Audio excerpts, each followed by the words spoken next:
It was just before sunrise when Amara felt something strange in the air. The wind didn't just blow, it whispered. The trees didn't just sway, they watched. Something ancient had awakened in the jungle, and somehow she knew it had something to do with her. Amara had always been different.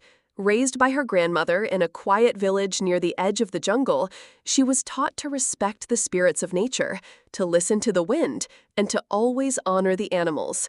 But even her grandmother never spoke of what Amara would soon face, something that would shake her very understanding of life and bring whispers of fear, wonder, and awe to her village.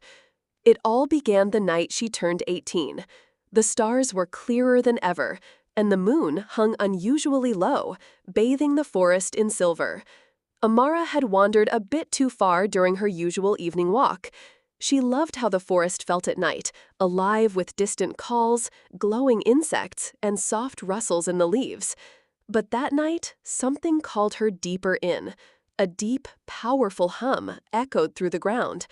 Then, from between the trees stepped a lion. Not just any lion, but one that shimmered with a faint glow, eyes glowing with a light too human to natural. Amara didn't run. She couldn't. Something inside her said this was no ordinary animal.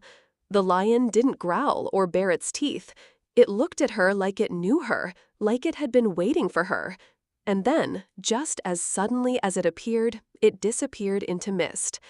That night, Amara dreamed of fire and gold, of roaring skies and a child's laughter. When she awoke, her heart was racing. She thought it was only a dream until the changes began. Weeks passed, and Amara began to feel different. At first, she thought it was just the memory of the lion haunting her. But then, her body started to change. She felt warmth in her belly, not just physically, but a spiritual warmth, like something inside her was alive in a way she couldn't explain. Then the sickness came, the morning kind, the cravings, the shifting emotions. Confused and scared, she visited the village healer. "You're with child," the old woman said gently, holding Amara's hand. "But there is something more. The spirit inside you is not from this world."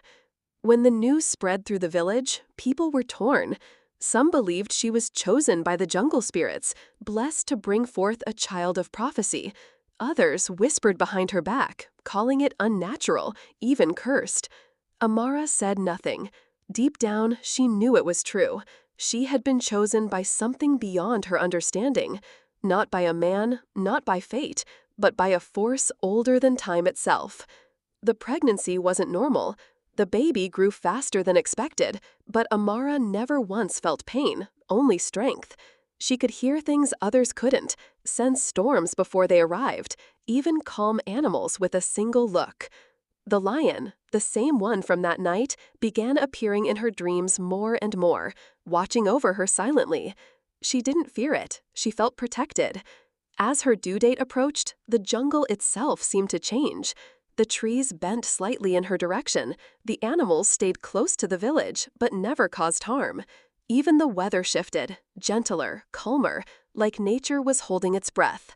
The villagers, once doubtful, now looked at her with reverence.